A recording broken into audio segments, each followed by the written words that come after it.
ناظرین کرام، دلوں کو زندگی، روحوں کو عرفان اور دماغ کو ایقان عشق مصطفیٰ صلی اللہ علیہ وسلم اور محبت مصطفیٰ سے ملتا ہے۔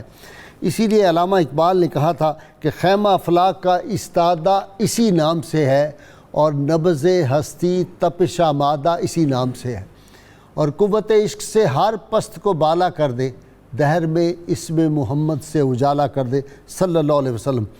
ناظرین کرام، سید عالمین صلی اللہ علیہ وسلم کی محبت، اگر قرآن حکیم کو دل میں اگر اللہ تعالیٰ کی خشیت ہو اور اللہ تعالیٰ سے ایک تعلق قلبی پیدا ہو جائے، تو قرآن کریم الحمد سے لے کر والناس تک رسول اللہ صلی اللہ علیہ وسلم کی محبت کا درس دیتا ہے۔ اللہ کریم نے واضح طور پہ قرآن حکیم میں ارشاد فرما دیا، قُلْ إِن كُنتُمْ تُحِبُّونَ اللَّهَ فَاتَّبِعُونِي يُحْبِبْكُمُ اللَّهُ۔ اگر تم یہ دعویٰ کرتے ہو کہ تمہیں اللہ سے محبت ہے تو پہلے تمہیں دربار مصطفیٰ صلی اللہ علیہ وسلم پہ جا کے حاضری دینا ہوگی۔ مجھے بائی بستامی رحمۃ اللہ علیہ کا وہ بات ذہن میں آ گئی کہ جب انہوں نے بڑھاپے میں اللہ تعالیٰ کا قرب نصیب ہوا تو بائی بستامی رحمۃ اللہ علیہ نے عرض کی اللہ کی بارگاہ میں، یا اللہ میں بوڑھا ہو گیا، ساری زندگی عبادت، ریاضت، روزے رکھنے اور یہ سارے زہد و ورع کرتے کرتے بوڑھا ہو گیا، تو تب جا کے تیرا قرب اتنا نصیب ہوا، یا اللہ کوئی ایسا کام نہیں ہو سکتا کہ جلدی سے ہی تیرا قرب نصیب ہوئے۔ تو ہاتف غیبی سے آواز آئی، با یزید میرے محبوب محمد صلی اللہ علیہ وسلم کو جانتے ہو؟ یا اللہ میں تو ان کا غلام، ادنا غلام ہوں۔ تو ارشاد باری ہوا کہ میرے محبوب جناب محمد صلی اللہ علیہ وسلم کی پائے اقدس سے، ان کے نالین پاک سے جو دھول اٹھتی ہے، باجی اس کو اپنی آنکھوں کا سرما بنا لو اور مجھ تک فوراً پہنچ جاؤ گے۔ یہ جو بات میں نے آپ کو کال سنایا، یہ سید علی حجویری داتا گنج بخش رحمۃ اللہ علیہ نے کشف المحجوب میں تحریر کیا ہے۔ ناظرین کرام، آج ہمارا موضوع بڑا اہمیت کا حامل ہے۔ یہ وہ موضوع ہے جس سے میں کہا کرتا ہوں کہ امت مسلمان کے اندر پاور آف ایگزسٹنس اور پاور آف ریزسٹنس جو ہے یہ تبھی پیدا ہوگی، یہ امت تبھی باقی رہے گی اگر یہ ہم اس بات پہ عمل کریں گے۔ آج ہمارا موضوع ہے اپنی اولاد کو محبت رسول صلی اللہ علیہ وسلم، محبت اہل بیت علیہ السلام اور تلاوت قرآن حکیم کی تعلیم دو۔ ناظرین کرام، یہی بات ہے کہ جب آدمی سید عالمین صلی اللہ علیہ وسلم کے اس ارشاد پہ عمل کرتا ہے کہ آپ نے ارشاد فرمایا اپنی اولاد کو میری محبت سکھاؤ اور میرے اہل بیت کی محبت سکھاؤ اور قرآن حکیم کی ان کو تعلیم دو، قرآن انہیں پڑھاؤ۔ ناظرین کرام، جب آدمی رسول اللہ صلی اللہ علیہ وسلم کی محبت اپنے دل میں بسا لیتا ہے تو رسول اللہ صلی اللہ علیہ وسلم کی محبت سے اہل بیت اطہار کی محبت پیدا ہوتی ہے۔ اور اگر کوئی دعویٰ کرے کہ مجھے رسول اللہ صلی اللہ علیہ وسلم سے تو محبت ہے اور اہل بیت کے بارے میں وہ کوئی بہتر رائے نہ رکھتا، ان سے محبت نہ رکھتا ہو، تو اس کا عشق مصطفیٰ اور محبت مصطفیٰ کا دعویٰ باطل ہے۔ اہل بیت اطہار سے وہی محبت کرے گا جو رسول اللہ صلی اللہ علیہ وسلم سے محبت اور غلامی کی نسبت رکھے گا، اور رسول اللہ صلی اللہ علیہ وسلم سے محبت کا مطلب ہے اللہ سے محبت۔ اگر کوئی اللہ سے محبت کا دعویٰ کرتا ہے، رسول اللہ صلی اللہ علیہ وسلم سے محبت نہیں کرتا، اہل بیت سے نہیں کرتا، اس کا دعویٰ بھی باطل ہے۔ اور یہ دلوں کو جو زندگی اور حیات ملتی ہے وہ تو رسول اللہ صلی اللہ علیہ وسلم کے ذکر پاک سے ہی ملتی ہے، ان سے تعلق اور نسبت عشقی سے ملتی ہے۔ اسی لیے اقبال ظفر علی خان نے کہا تھا، یا رسول اللہ صلی اللہ علیہ وسلم دل جس سے زندہ ہے وہ تمنا تم ہی تو ہو، اور ہم جس میں بس رہے ہیں وہ دنیا تم ہی تو ہو۔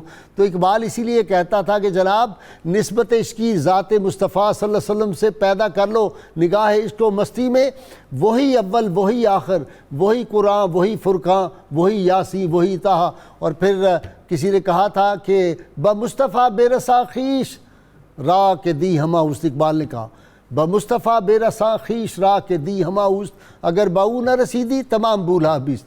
کیونکہ سید عالمین صلی اللہ علیہ وسلم خود ارشاد گرامی، لا یؤمن احدکم حتی اکون احب الیہ من والدہ وولدہ والناس اجمعین، کہ تم میں سے کوئی شخص پوری امت میں سے اس وقت تک مسلمان نہیں ہو سکتا جب تک وہ مجھے ذات مصطفیٰ صلی اللہ علیہ وسلم کو اپنی جان، مال، اولاد اور سب دنیا سے بڑھ کر محبوب نہ بنا لے، اس وقت تک اس کا ایمان مومن نہیں ہو سکتا، اس کا ایمان کامل نہیں ہو سکتا۔ تو ناظرین کرام، آج یہ موضوع ہے، ہمیں اس وقت ان حالات میں ضرورت ہے جب کہ دین اسلام پہ مختلف قسم کے حملے ہو رہے ہیں، سازشیں ہو رہی ہیں، ناموس رسالت صلی اللہ علیہ وسلم پہ حملے ہو رہے ہیں۔ اس وقت ہمیں ضرورت ہے اس بات کی کہ ہم اپنی اولادوں کو اللہ کے محبوب صلی اللہ علیہ وسلم کی محبت اور ان کے اہل بیت کی محبت اور قرآن حکیم سے ان کا تعلق بنائیں۔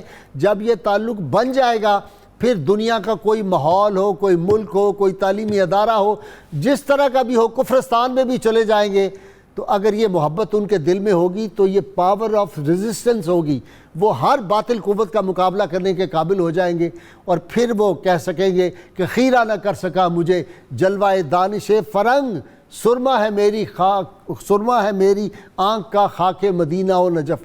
یہ خاک مدینہ و نجف سے جو تعلق ہے، یہ انسان کے اندر ایک قوت پیدا کرتا ہے اور ایک نور پیدا کرتا ہے، اور یہ نور جو ہے یہ اس کے قلب کو بھی روشن کرتا ہے، اس کے ذہن کو بھی روشن کرتا ہے، اس کی فکر کو بھی روشن کرتا ہے، اور پھر وہ ساری دنیا کے سامنے کھڑا ہو جاتا ہے۔ پھر وہ مقام آتا ہے کہ ہاتھ ہے اللہ کا بندہ مومن کا ہاتھ، جب عشق مصطفیٰ صلی اللہ علیہ وسلم کی رگوں میں ہوتا ہے، پھر عرب کے وہ بدو وہ جن کو کوئی تہذیب و تمدن دور تک چھو کے نہیں گزرتی تھی، وہ پھر دنیا کے حکمران بن گئے، اور پھر دنیا نے دیکھا کہ وہی چند محلوں پہ جو حکومت تھی وہ 10 برس کے عرصے میں 10 لاکھ مربع میل پہ پھیلی، اور 274 مربع میل روز کی رفتار سے وہ پھیلی۔ اور ناظرین کرام، یہ بلڈ لیس ریولوشن جو آیا تھا، یہ عشق مصطفیٰ صلی اللہ علیہ وسلم کا فیضان تھا۔ اس وقت ہوتا میرے پاس، میرے بہت بڑے آج اسکالر میرے ساتھ بیٹھے ہوئے ہیں، تو میں ایک ایک بات اور ایک ایک واقعہ بتاتا کہ یہ کیا بات تھی جن لوگوں کے دلوں میں رسول اللہ صلی اللہ علیہ وسلم کی محبت اور آپ کی آل پاک کی محبت تھی۔ ایسے نہیں فاروق اعظم جو تھے وہ اپنے بیٹے کو کہتے ہیں لکھوا کے لے آؤ حسین علیہ السلام سے کہ ہم اہل بیت اطہار کے غلام ہیں، یہ لکھوا کے میری قبر میں رکھ دینا۔ ناظرین کرام، یہ محبت اہل بیت کی اور رسول اللہ صلی اللہ علیہ وسلم کی محبت ہی ہے جس نے پھر کیا مقام دیا، کس نے ذروں کو اٹھایا اور صحرا کر دیا، کس نے قطروں کو ملایا اور دریا کر دیا، کس کی حکمت نے یتیموں کو کیا در یتیم اور غلاموں کو زمانے بھر کا مولا کر دیا، ایک عرب نے آدمی کا بول بالا کر دیا اور خاک کے ذروں کو ہمدوش ثریا کر دیا، خود نہ تھے جو راہ پر اوروں کے ہادی بن گئے، کیا نظر تھی جس نے مردوں کو مسیحا کر دیا۔ تو آج ہم اپنے موضوع کی طرف آتے ہیں۔ میرے ساتھ آج شریک ہیں اس ہماری مبارک محفل میں، یہ محبت عشق رسول کے درس کی، میں آج اس کو کہتا ہوں، یہ محفل اہل بیت اطہار کی محبت کی یہ محفل ہے، قرآن حکیم سے تعلق کی اور فکر قرآنی کو عام کرنے کی آج یہ ہماری بزم ہے۔ میرے ساتھ ہیں شریک گفتگو، آپ ان سے بہت اچھی طرح واقف ہیں، مفتی محمد فاروق القادری صاحب۔ ان کے ساتھ ایک اور روحانی شخصیت کو آج ہم نے دعوت دی ہے، یہ ایک روحانی خانوادے سے ان کا تعلق ہے، مفتی محمد رفیق جمالی صاحب میرے مہمان ہیں، اور ان کے ساتھ نوجوان اسکالر ایک یونیورسٹی کے سینئر استاد اور شعبے کے صدر نشین ڈاکٹر سعید احمد سعیدی۔ آپ تینوں کا بہت بہت شکریہ۔ جی مفتی صاحب، یہ موضوع تو ایسا موضوع ہے نا، دل ایسے وجد میں آ جاتا ہے، اثر آفرین اور وجد آفرین موضوع ہے، اور اس میں دراصل پوری امت کے والدین کے لیے ایک سلیبس طے کیا گیا ہے کہ انہوں نے اپنے بچوں کی تربیت کس نہج پر کرنی ہے، کن اصولوں پر کرنی ہے، اور وہ کون سے جواہر ہیں جو انہوں نے اپنے بچوں کی ذات میں پیدا کرنے ہیں۔ مجھے اسی بات سے ایک بات یاد آ گئی، علامہ محمد اقبال مرحوم ابھی بچپن میں تھے تو خود اپنا واقعہ بیان کرتے ہیں کہ دستک ہوئی تو ایک سائل ایک گدھا گھر آیا، ہم نے کہا بابا معاف کرو، وہ پھر آ گیا، میں نے کہا معاف کرو، اس نے ضد کی تو میں نے باہر نکل کے کھڑکا دی اسے، تو میرے والد گرامی نے یہ دیکھ لیا۔ بڑا ڈاکٹر سعیدی ہے ہنس رہا ہے کھڑکانے پہ، والد گرامی نے یہ میں وہ دلی کی زبان میں یہ بھی مفتی صاحب پنجابی کی تو ہے نا، ویسے تو والد گرامی نے یہ منظر دیکھ لیا تو جلال میں آ گئے، اور اس وقت جو بچپن میں علامہ اقبال کی تربیت کی، اسی تربیت نے علامہ اقبال کو حضور علیہ السلام سے نسبت عشقی میں فنائیت کے درجے پر فائز کیا۔ وہ کیا تھی؟ والد گرامی نے کہا کہ بیٹا بر پدر این جور نازیبا مکن، پیش مولا بندہ را رسوا مکن۔ اے اقبال، کل میدان محشر میں جب مصطفیٰ کریم کا دربار لگا ہوگا اور اس گدائے درد مند نے اگر تیرے والد کے خلاف شکایت پیش کر دی تو سارے محشر کے میدان میں میں شرمندہ ہو جاؤں گا۔ پھر تربیت کرتے ہوئے کیا کہا کہ از قیام او اگر دور استی ز میان معاشر مان نیستی، سبحان اللہ، کہ اے اقبال اگر تیرے وجود میں حضور کی محبت اور حضور کے اخلاق عالیہ کی روشنی پیدا نہ ہوئی تو تیرا میرے ساتھ تعلق ہی کوئی نہیں۔ یہ بچپن میں اپنے بیٹے کے دل و دماغ میں نقش کیا، اور اسی پر چڑھ کر علامہ اقبال پھر ساری امت میں ایک ممتاز مقام لے آئے، اور فنائیت عشق مصطفیٰ میں آپ بلند و بالا منصب پر تشریف فرما رکھنے لگے۔ اس سے معلوم ہو گیا کہ بچپن سے ہی اولاد کے سینے میں عشق اور محبت مصطفیٰ۔ اچھا، یہ جو حدیث پاک ہے کہ اولاد کے لیے 3 چیزیں سکھاؤ، حب نبی اکرم صلی اللہ علیہ وسلم، حب اہل بیت اور تلاوت قرآن، یہ 3 چیزیں انہیں عطا کرو، سکھا دو، ان کے دل میں نقش کر۔ یہ دراصل کہنے کو 3 چیزیں ہیں، لیکن اس کے ضمن میں ساری کائنات بسی ہوئی ہے، اور حقیقت میں ایک ہے، اور ان 3 چیزوں کے ضمن میں اس قدر تربیت ہے کہ ایک قائد، ایک لیڈر، ایک زمانے کا فرد فرید، ایک دنیا کے لیے مسیحا اور امت کے لیے رہنما اسی تربیت کی روشنی میں پیدا ہوگا۔ اور اگر یہ اصول نظر انداز کر دیے اور آپ جو مرضی پڑھا لیں، آپ اس امت کے لیے مسیحا تیار نہیں کر سکتے۔ مفتی صاحب، صحابہ کرام کا کیا جو تھا محبت رسول، محبت اہل بیت اور قرآن سے شغف؟ بسم اللہ الرحمن الرحیم۔ اور قرآن سے بھی ذرا حقیقت یہ ہے کہ یہ کائنات کی جو پیداوار ہے وہ عشق سے ہے، اس کی بنیاد میں عشق ہے۔ سبحان اللہ۔ اللہ رب العزت خالق کائنات نے ارشاد فرمایا، حدیث قدسی ہے کہ میں نے سب سے پہلے جب اپنے حسن کی طرف توجہ کی تو مجھے محبت پیدا ہوئی، میں نے چاہا کہ میں اپنے آپ کو ظاہر کروں، تو یقیناً اس کائنات کی بنیاد جو ہے محبت پہ ہے، محبت پہ ہے۔ واہ۔ تو جب اس محبت پہ ہے تو فطرتی تقاضے ہیں یہ، اور انسانیت کی جبلت میں ہے۔ اسی لیے اس حدیث پاک کے راوی سرکار مولا کائنات ہیں جو باب العلم ہیں، اور اس میں لفظ خصال استعمال ہوا ہے۔ اور پھر تلاوت قرآن کریم بعد میں، حب نبی، حب آل رسول پہلے رکھا گیا ہے۔ پھر قرآن سمجھایا یہ گیا ہے کہ قرآن اس وقت تک سمجھ نہیں آ سکتا، واہ واہ واہ، نہ تمہارے من میں اتر سکتا ہے، واہ، نہ قرآن پاک سے تم فوائد حاصل کر سکتے ہو جب تک کہ پہلی 2 شرطیں نہ کرو، کیونکہ قرآن پاک تو نصاب ہے عشق کا۔ واہ واہ واہ واہ، سبحان اللہ۔ قرآن کریم نصاب ہے، وہ نصاب اس وقت تک سمجھ نہیں آ سکتا جب تک کہ عشق پیدا نہ ہو۔ عشق کس سے پیدا کرنا ہے؟ رسول اللہ کی ذات سے، صلی اللہ علیہ وسلم۔ اور پھر آل رسول، چونکہ رسول اللہ صلی اللہ علیہ وسلم کی ذات برکات نے ارشاد فرمایا کہ میں تمہیں 2 چیزیں دے کے جا رہا ہوں، کتاب اللہ و اطرتی۔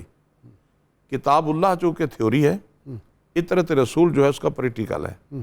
جہاں مسئلہ یا کوئی بات سمجھ نہیں آتی، ہر دور میں آل رسول نے اس امت کی رہنمائی کی ہے۔ بے شک کہ ہمارے آقا وہ ہیں کہ جن کو اللہ پاک نے یہ شان دی ہے کہ جہاں سے گزرتے تھے درخت سلام کرتے تھے، سبحان اللہ، پتھر سرکار دو جہاں کا کلمہ پڑھتے تھے، تو ہمیشہ وقار۔ وَإِنَّكَ لَعَلَىٰ خُلُقٍ عَظِيمٍ، خلق عظیم جب یہ ذہن میں بیٹھ جائے گا تو پھر اگلی باتیں ساری جو ہیں، یعنی جب تک آپ کا کہنے کا مطلب ہے نقش نہ کر دیں گے عظمت مصطفیٰ صلی اللہ علیہ وسلم قلوب و اذہان پہ، اس وقت تک قرآن بھی سمجھ نہیں آئے گا اور نہ قرب الہی نصیب ہو سکتا ہے۔ جی ڈاکٹر صاحب آپ کی طرف آتا ہوں۔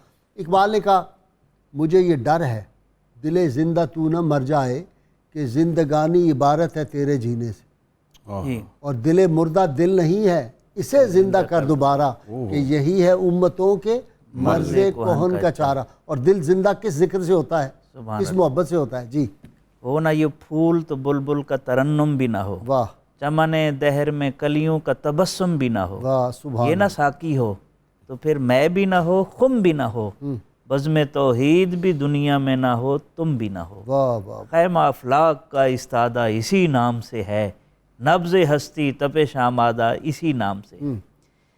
یہ جو محبت کا جذبہ ہے، حضرت داتا گنج بخش رحمۃ اللہ علیہ نے اس کے اوپر بہت خوب لکھا ہے اور کمال کیا ہے۔ نوجوان نسل کے حوالے سے آپ نے بات کرنی، آپ استاد ہیں یونیورسٹی۔ جی بالکل، آپ فرماتے ہیں یہ جو لفظ حب ہے یہ استعمال ہوا ہے اس حدیث پاک میں جو ہمارا موضوع ہے۔ ایک اس کا آپ مادہ بتاتے ہیں کہ یہ وہ بیج جو صحرا کی زمین میں ڈالا جائے اور پھر موسمی تغیرات کو برداشت کرتے ہوئے اپنے موسم میں وہ کونپلے نکالے اور پھل دے۔ محبت کا جذبہ بھی اسی طرح ہے کہ جس دل میں آ جاتا ہے، جب مشکل وقت آتا ہے تو پھر اپنے موسم میں کبھی غازی علم دین شہید کی صورت میں پھل لاتا ہے، کبھی صحابہ کرام اور کبھی اس دور کے عشاق کی صورت میں۔ ٹھیک، اسی طرح آپ فرماتے ہیں کہ محبت حب سے ہے، اور حب اس تالاب کو بھی کہتے ہیں جس کے اندر پانی بھر جائے، نہ اس سے پانی نکل سکے نہ اس میں داخل ہو سکے۔ تو اس سے بھی پتہ چلتا ہے کہ محبت کا جذبہ وہ ایک نعمت ہے کہ جس دل میں یہ سرایت کر جاتا ہے، وہ رسول اللہ صلی اللہ علیہ وسلم کی محبت ہو، وہ اہل بیت اطہار کی محبت ہو، وہ تلاوت قرآن پاک کی محبت ہو، جب یہ دل میں آ جاتی ہے، بیٹھ جاتی ہے، تو پھر اس کو کوئی نکال نہیں سکتا، ممکن نہیں ہے۔ اور تیسرا آپ فرماتے ہیں کہ یہ لکڑیوں کا ایک چوکھٹا ہوتا ہے جس کے اوپر گھڑونچی رکھی جاتی ہے، تو در حقیقت حب اس چوکھٹے سے عبارت ہے کہ آنے والی مشکلات، یہ قدم قدم قیامت، یہ سواد کوئے جانا، جسے زندگی ہو پیاری وہ یہیں سے لوٹ جائے۔ تو کہنے کا مقصد یہ ہے کہ داتا صاحب رحمۃ اللہ علیہ نے کم و بیش 6 معانی بیان کیے، جن میں سے میں نے 3 سامنے رکھے ہیں آپ کی اپنے ناظرین کی آج خدمت۔ یوتھ کو ہم کیسے یہ محبت سکھائیں؟ جی آج ماں باپ کیسے سکھائیں، استاد کیسے سکھائیں، آپ کیسے سکھاتے جی ہیں؟ اس کے کوئی کم و بیش 3 مرحلے ہو سکتے ہیں سکھانے کے۔ ٹھیک، سب سے پہلا مرحلہ والدین ہے کہ والدہ کی پاکیزہ طینت اور والد کا رزق حلال، واہ، جہاں یہ دونوں واہ، چیزیں واہ، اکٹھی ہو جائیں گی، محبت دلوں میں سرایت کرے گی، ٹھیک۔ اور اس محبت اور عشق رسول صلی اللہ علیہ وسلم کو اور محبت اہل بیت کو اور قرآن سے تعلق کو کوئی نکال نہیں سکتا۔ دوسرا جو درجہ ہے وہ آپ کا استاد کا ہے۔ مکتب، ایک صاحب مکتب جو ہے وہ صنعت گر ہوتا ہے، اور اس کی صنعت جو ہے وہ نوع انسانی ہوتی ہے، انسانی وجود ہوتا ہے۔ اب اگر پڑھانے والا ہی محبت اہل بیت سے خالی ہو، اور اگر آج کا استاد رسول اللہ صلی اللہ علیہ وسلم کی محبت سے خالی ہو، اور پھر وہ یہ درس دے کہ عمل کیا کریں جی، محبت کی بات نہ کیا کریں، اس سے بڑی بدنصیبی کیا ہو سکتی ہے؟ محبت کے بغیر عمل ہو سکتا ہے؟ نبی رحمت صلی اللہ علیہ وسلم نے اس غلط فہمی کا ازالہ فرمایا جب ایک صحابی نے سوال کیا تھا کہ قیامت کب آئے گی، تو آپ نے جو جواب ارشاد فرمایا، صحابی نے کہا تھا، آپ نے فرمایا کیا تیاری کی ہے؟ عرض کی حضور میرے پاس اتنی نمازیں اور روزے تو نہیں ہیں جسے میں افتخار کے ساتھ رب کی بارگاہ میں پیش کروں، لیکن میں اللہ اور اس کے رسول صلی اللہ علیہ وسلم سے محبت کرتا ہوں۔ رسالت مآب صلی اللہ علیہ وسلم نے ارشاد فرمایا، المرء مع من احب ولہ مکتسب، آدمی قیامت کے دن اسی کے ساتھ اٹھے گا جس سے محبت کرتا ہے، اور اسے اس کے اعمال کی جزا بھی ملے گی۔ محدثین کہتے ہیں جب صحابی نے ذکر کیا تھا تو اعمال کا ذکر پہلے کیا تھا اور محبت کا ذکر بعد میں کیا تھا، لیکن رسالت مآب صلی اللہ علیہ وسلم نے جب جواب ارشاد فرمایا تو محبت کا ذکر پہلے فرمایا اور اعمال کی جزا کا ذکر بعد میں فرمایا۔ یہ اشارہ ہے اس حقیقت کی طرف کہ اگر اعمال میں کمی رہ جائے تو اسے محبت پوری کر دیتی ہے، لیکن اگر محبت میں کمی رہ جائے تو اعمال پورا نہیں کر سکتے۔ ڈاکٹر سعیدی نے بات کی، وہ ایک حدیث پاک ہے نا کہ ایک صحابی نے حضور کی صلی اللہ علیہ وسلم کی بارگاہ میں عرض کیا، یا رسول اللہ صلی اللہ علیہ وسلم، اگر ایک آدمی کسی آدمی سے محبت کرتا ہے، اس نے اس کو دیکھا بھی نہیں ہے، اس سے ملاقات بھی نہیں ہے، تو اس کے بارے میں کیا حکم ہے؟ تو آپ نے فرمایا بے شک دیکھا نہیں، بے شک ملاقات نہیں، قیامت کے روز اسی کے ساتھ ہوگا جس سے محبت کرتا ہے۔ تو اس سے ایک نقطہ بڑا زبردست نکلتا ہے کہ رسول اللہ صلی اللہ علیہ وسلم سے محبت کرنے کا ایک اعجاز اور انعام یہ بھی ہوگا کہ آپ ان سے محبت کرتے ہیں تو ان کے جو ہے پائے اقدس کے ساتھ ہی ہو گئے کسی جگہ. جی بالکل آپ ایسے، تو بالکل ایسے، قرب مصطفیٰ صلی اللہ علیہ وسلم ملنے کا مطلب یہ ہے کہ اللہ سے آپ قریب ہو گئے، بالکل ایسے. قرآن سے بھی قریب ہو گئے. اصل میں اسلام کے ماننے والوں میں، امت محمدیہ میں اصل طاقت کا سرچشمہ ہے ہی حب مصطفیٰ کریم صلی اللہ علیہ وسلم. اس ایک نقطے کو بیچ میں سے ہٹا دیں تو پھر امت محمدیہ صلی اللہ علیہ وسلم کے اندر کچھ بھی نہیں بچتا.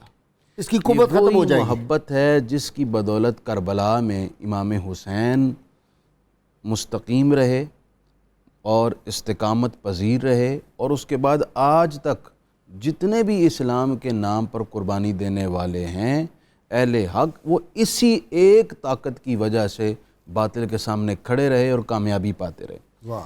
اچھا جی، بچوں میں محبت رسول اور محبت اہل بیت ڈیولپ کرنے کے لیے اور ڈیلیور کرنے کے لیے ہمیں کیا کرنا چاہیے؟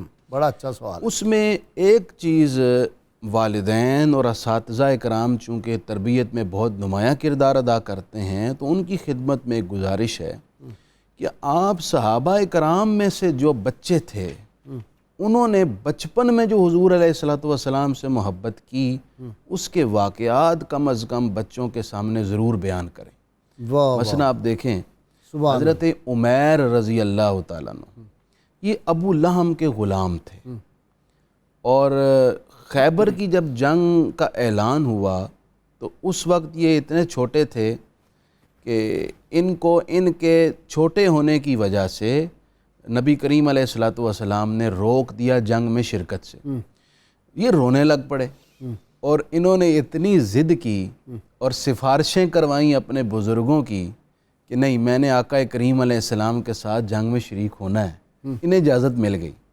قاضی صاحب، کمال کی بات یہ ہے کہ جب انہیں اجازت ملی اور یہ جنگ میں شریک ہوئے، انہوں نے اپنے گلے میں تلوار ڈالی تو تلوار کا سائز ان کے قد سے بڑا تھا.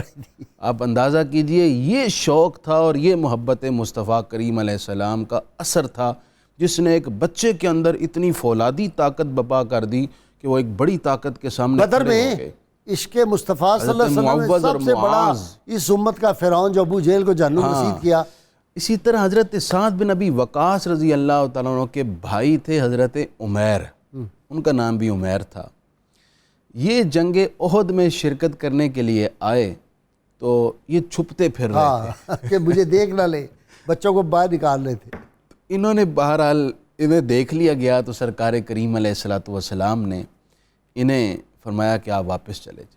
یہ اس قدر روئے اور حضور کی منت کی اور بار بار اصرار میرا کیا اور نشانہ عرض بڑا کی، زبردست ہے، تیر اندازی میں بڑا ماہر اور ہوں. اپنے بھائی حضرت سعد سے بچپن میں اتنے خیالات اور افکار کی بلندی کہ حضرت عمیر نے حضرت سعد سے اپنے بڑے بھائی سے کہا کہ میری خواہش ہے اس جنگ میں شرکت کی مجھے اجازت ملے اور اللہ اسی میں مجھے شہادت بھی عطا کرے. بہرحال ان کے مسلسل رونے کی وجہ سے اجازت مل گئی اور حضرت سعد بن ابی وقاص کہتے ہیں میرا بھائی مجھ سے نمبر لے گیا. اسی جنگ میں حضرت عمیر رضی اللہ تعالیٰ عنہ شہادت کا جام بھی نوش کر. مفتی صاحب، پہلے تو مجھے بتائیں اس کا جواز کیا ہے کہ شام کو آپ شروع ہو جاتے ہیں اور مغرب کی نماز بھی گئی، عشاء کی بھی گئی اور فجر کی بھی گئی، ساری رات آپ نے کہا ہاتھ کھڑے کر لو، ہاتھ نیچے کر لو، کھڑے ہو جاؤ، بیٹھ جاؤ، یہ کیا ایکسرسائز شروع ہو گئی؟ ہم نے وہ دور بھی دیکھا، اعظم چشتی اور ثناء اللہ بٹ اور صوفی اللہ دیتا اور کیسے کہ جان محمد جانی اور کیسے کیسے نعت خوان ہوتے تھے، کیا خوبصورت پڑھتے تھے اور بڑا ایک ادب احترام. یہ کیا کام شروع ہو گیا ہے؟ یہ المیہ ہے اور اس وقت علماء کو اس بارے میں بڑا منظم کردار ادا کرنا پڑے گا. اس کا ایک محدود وقت متعین کیا جائے، مغرب تا عشاء، اور عشاء کے بعد اگر کرنی ہے تو صرف 1 گھنٹہ یا سوا گھنٹہ، تاکہ لوگوں کے فرائض نہ چھوٹیں. فرائض سب سے مقدم ہے. ایمان لانے کے بعد، محبت مصطفیٰ کے بعد سب سے بڑا فرض ہے کہ آپ نماز ادا کریں. تو نماز چھوڑنے کی نہ محفل کے لیے نہ اس جیسے کسی اور کام کے لیے اجازت ہے. جو محفلیں کر رہے ہوتے ہیں، جو پڑھ رہے ہوتے ہیں، وہی نہیں پڑھتے. بلکہ میں یہ کہہ دوں، ساری رات اگر محفل نعت کی اور فجر کی نماز نہ پڑھی تو تو ساری رات کی محفل کا کوئی فائدہ نہیں، اور بلکہ گناہ گار ہوگا ان کا۔ بلکہ گناہ گار ہوگا۔ ٹھیک ہے جی۔ اچھا جی، مفتی صاحب آپ کی طرف آ رہا ہوں۔ محبت اور عشق مصطفیٰ صلی اللہ علیہ وسلم اور قرآن سے ربط کیسے ہو، اس کو اسی مفتی صاحب کی بات کو آگے بڑھاتے ہیں۔ قرآن حکیم کی تلاوت سے کیا حاصل ہوتا ہے؟ اللہ پاک نے دو چیزیں رکھی ہیں۔ جی۔ قرآن پاک کو چھونا ہو، ہاتھ لگانا ہو تو اس کے لیے پاکیزگی ہے، واہ، وضو کریں۔ ٹھیک۔ اس کے اثرات تب مرتب ہوں گے جب عشق مصطفیٰ اور عشق اہل بیت ہوگا۔ ٹھیک۔ اس کے لیے خون کا پاک ہونا ضروری ہے، اور وہ خون کیسے پاک ہوتا ہے؟ وہ محبت رسول سے ہی پاک ہوتا ہے، ٹھیک۔ عشق مصطفیٰ کریم سے پاک۔ ٹھیک۔ قرآن کریم والفرقان حمید ہر ایک کو ہدایت نہیں دیتا، یضل بہ کثیرا ویہدی بہ کثیرا۔ ہدایت کس کو دیتا ہے؟ ہدی للمتقین، متقی لوگوں کو ہدایت دیتا ہے۔ اس کا یہ مقصد نہیں کہ قرآن پاک ہدایت دے نہیں سکتا۔ قرآن پاک سے ہدایت لینے کی اہلیت تقوی ہے۔ واہ، تقوی دو طرح کا ہے، ایک تقوی ظاہر کا ہے، ایک باطن کا ہے۔ ٹھیک۔ ظاہر کا تقوی نماز، روزہ، حج، زکوٰۃ ہے۔ ٹھیک۔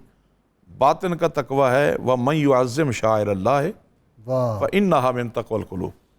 واہ واہ واہ، جن کے دلوں میں شاعر اللہ کی تعظیم موجود ہے، قرآن پاک سے ہدایت وہی لے سکتے ہیں۔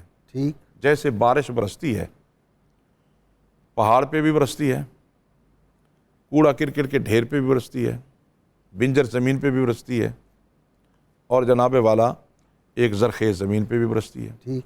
اب بارش تو سب کے لیے برابر ہے، اس میں نور ہے، رحمت ہے، برکت ہے، لیکن فائدہ کون اٹھا رہا ہے؟ فقط زرخیز زمین۔ ٹھیک۔ گندگی کے ڈھیر پہ جب بارش ہوتی ہے تو اس سے بدبو زیادہ پھیلتی اور ہے، تعفن پھیلتا ہے۔ تعفن پھیلتا ہے۔ اور اگر جنگل بیابان جو زمین بنجر ہے، وہاں کانٹے اور زیادہ ابھرتے ہیں۔ پھول کہاں پیدا ہوتے ہیں؟ فقط زرخیز۔ ٹھیک۔ زرخیز دل چاہیے۔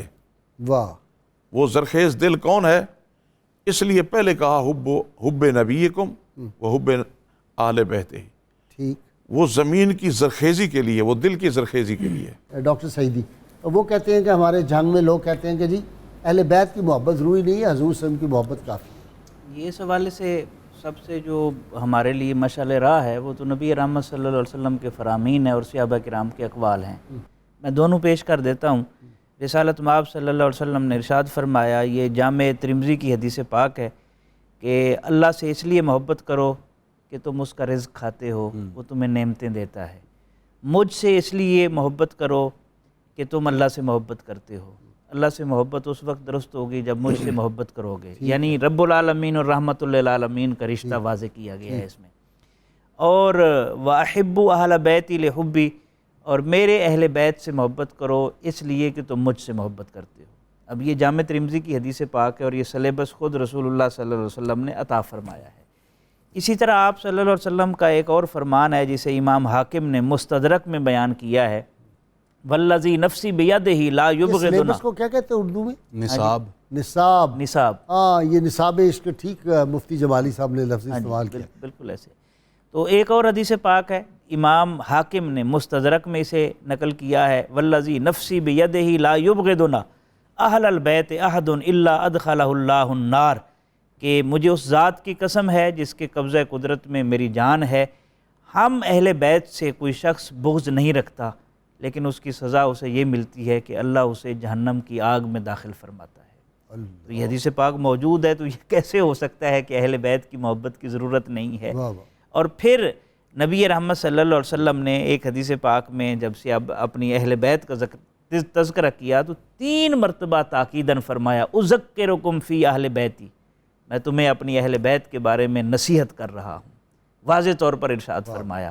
یہی وجہ ہے کہ حضرت ابوبکر صدیق رضی اللہ عنہ نے بڑی خوبصورت بات ارشاد فرمائی، اکرموا محمدًا فی اہل بیت ہی، اگر رسول اللہ صلی اللہ علیہ وسلم کی تعظیم کرنی ہے تو آپ کی اہل بیت کی تعظیم کرو۔ نہیں، پھر فرمایا کرتے تھے کہ مجھے اپنے اہل بیت سے، اپنے گھرانے والوں سے رسول اللہ صلی اللہ علیہ وسلم کا گھرانا زیادہ عزیز ہے۔ والذی نفسی بیدہ ہی، یہ حضرت ابوبکر صدیق کا قول ہے، مجھے اس ذات کی قسم ہے جس کے قبضہ قدرت میں ابوبکر کی جان ہے، لقرابت رسول اللہ صلی اللہ علیہ وسلم احب الی من اصل من قرابتی، کہ مجھے اپنے قرابت داروں کے ساتھ میں صلہ رحمی کروں، مجھے اس سے بڑھ کر زیادہ محبوب ہے کہ میں اللہ کے محبوب کے قرابت داروں کے ساتھ صلہ رحمی۔ مفتی صاحب، وہ جب سیدنا عبداللہ بن عباس رضی اللہ تعالیٰ، حضرت عباس رضی اللہ تعالیٰ نے اسلام کا اظہار کیا تو حضرت عمر فاروق رضی اللہ عنہ نے فرمایا کہ مجھے اپنے اسلام لانے کی اتنی خوشی نہیں جتنی آپ کے اسلام لانے کی خوشی ہے، کیونکہ اس سے رسول کریم علیہ السلام کو خوشی ہونی تھی۔ اور زید بن ثابت کتنے بڑے صحابی تھے، قرآن حکیم کے کتنے بڑے عالم، قرآن کی جنہوں نے جمع کیا، وہ عبداللہ بن عباس کے ہاتھوں کو بوسے دیتے تھے پکڑ۔ حضرت ابو ہریرہ رضی اللہ تعالیٰ عنہ اکثر و بیشتر حسنین کریمین سے فرمائش کر کے ان کے مبارک ہاتھوں کو، اور بعض روایت میں ہے کہ ایک دفعہ امام حسین رضی اللہ تعالیٰ عنہ کے پائے اقدس کو بھی حضرت ابو ہریرہ نے بوسہ دیا۔ یہ ساری باتیں کیا ظاہر کر رہی ہیں کہ اصحاب رسول کے کیا معمولات تھے، کیا مشاغل تھے اور کیا ترجیحات تھیں۔ ہمیں تو ایک تو چاہیے کہ ماں باپ کثرت کے ساتھ اپنی اولاد کے سامنے خود حضور کا تذکرہ کریں، اہل بیت کا ذکر کریں، کیونکہ اولاد جو سنتی ہے وہ نہیں کرتی ہے، جو ماں باپ کو کرتے دیکھتی ہے وہی عمل اپنا لیتی ہے۔